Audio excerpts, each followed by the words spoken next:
नमस्कार। एक बड़ी प्यारी जैन कथा है। एक साधक ने एक दरवाजे को कहा, थैंक यू, आपके कारण मुझे प्रकाश मिला। तो दरवाजे ने सामने उत्तर दिया कि यदि धन्यवाद देना ही है तो मेरा मत दो, सूर्य का दो, क्योंकि सूर्य का ही यह प्रकाश है। तो साधक ने कहा हंस के कि आपकी बात तो सही है, लेकिन दीवार से कहाँ प्रकाश आता है, आपके कारण ही प्रकाश आया। तब दरवाजे ने बड़ी विनम्रता से कहा कि मेरे होने से नहीं, मैं हट गया, मैं खुल गया, इसलिए सूर्य का प्रकाश अंदर आ चुका।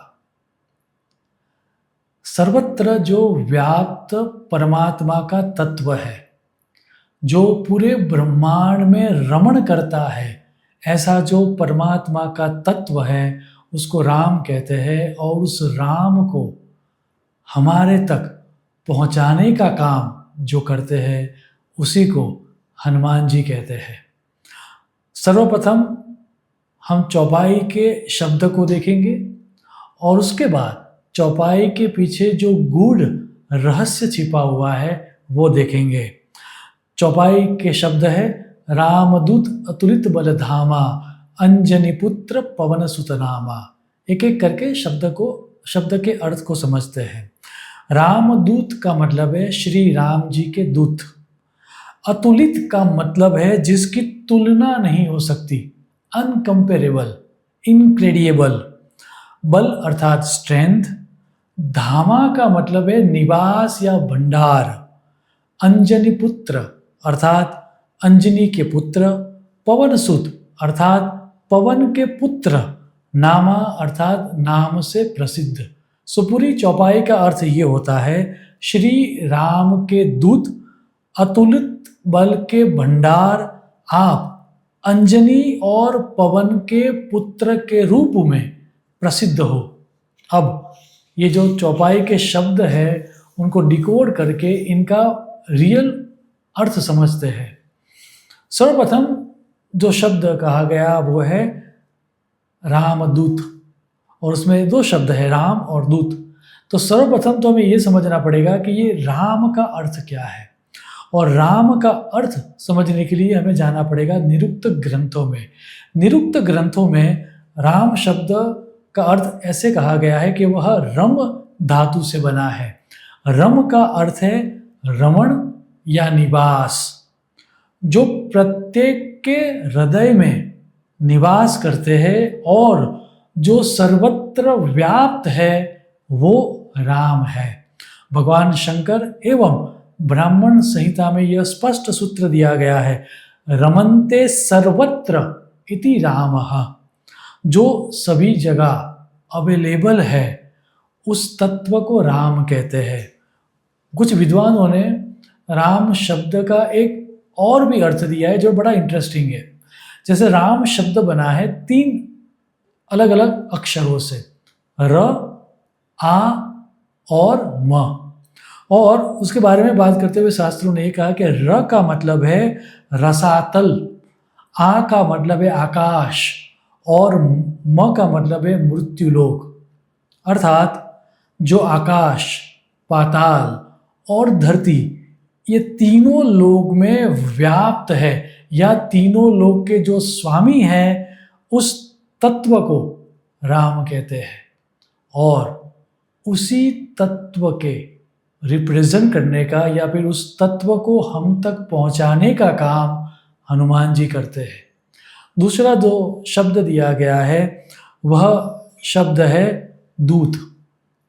अब आपने रामदास, राम सेवक, राम भक्त ऐसे कई शब्द देखे होंगे, लेकिन रामदूत सिर्फ और सिर्फ हनुमान जी को कहा गया है।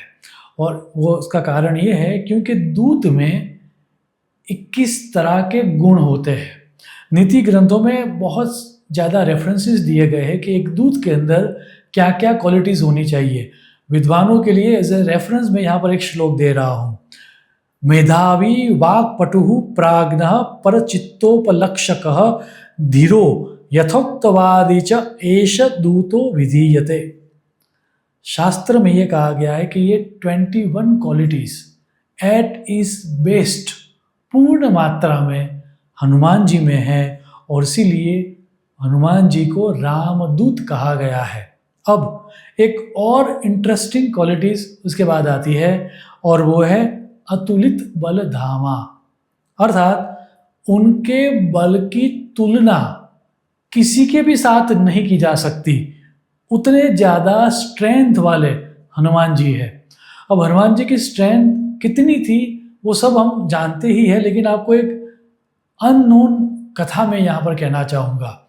हुआ यूं कि युद्ध भूमि में रावण और हनुमान जी आमने सामने आ जाते हैं, और हनुमान जी को रावण एक मुक्का मारता है।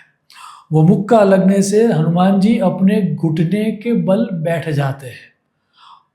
उठने के बाद हनुमान जी रावण को मुक्का लगाते हैं, और ये कहा जाता है कि रावण मूर्छित होकर गिर जाता है।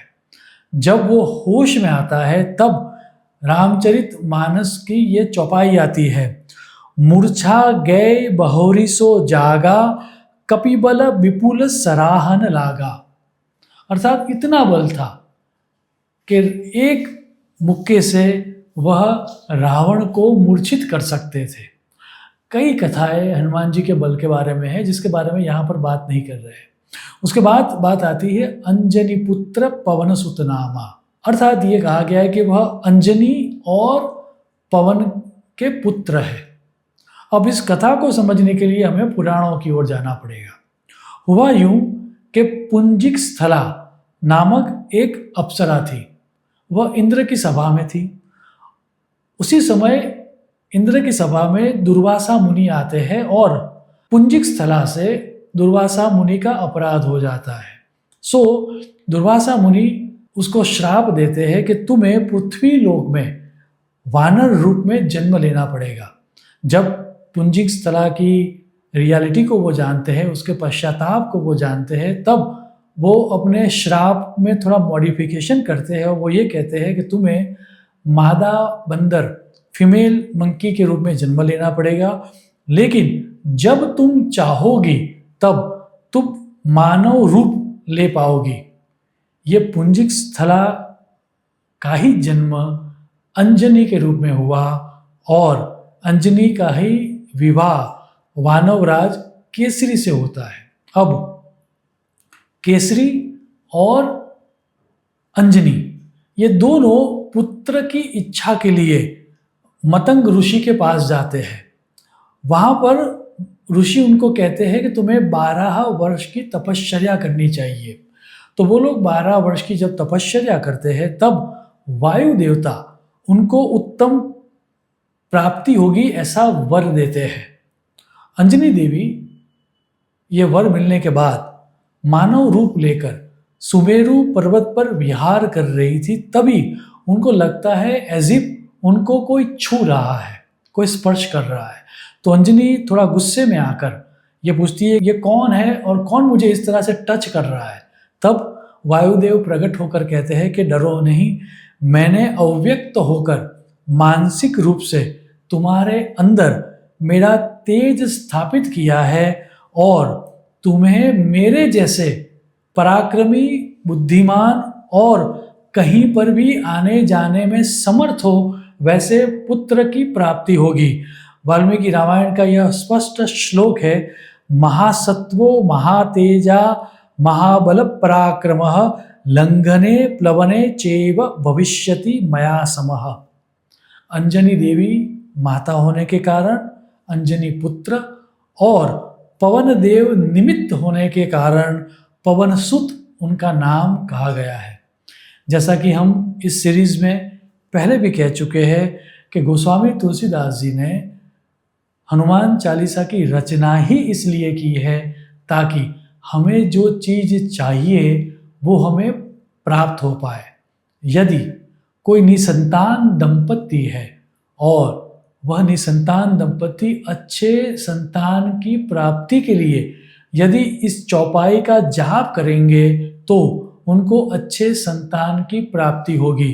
क्योंकि यहाँ पर 2 जगह पर माता और पिता दोनों का नाम आता है। इतना ही नहीं, यदि किसी को स्ट्रेंथ चाहिए, अर्थात बल चाहिए, फिजिकल स्ट्रेंथ, मेंटल स्ट्रेंथ या इमोशनल स्ट्रेंथ, तो इस चौपाई का गान करने से उसको वो भी मिलता है, क्योंकि अतुलित बल धामा ये कहा गया। इतना ही नहीं, यदि कोई अच्छे न्यूज़ के लिए वेट कर रहा है कि मुझे अच्छे समाचार की प्राप्ति हो, तो अच्छे समाचार को लेकर कोई मैसेंजर आए या कोई मैसेज आए, उसकी प्राप्ति भी इस चौपाई से मिल सकती है। सो कुल मिला के इस चौपाई का जाप करने से अच्छे समाचार की प्राप्ति, उत्तम संतान की प्राप्ति और बल की प्राप्ति होती है।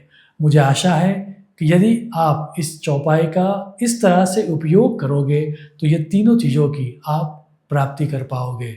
शुभम भवतु। प्रणाम।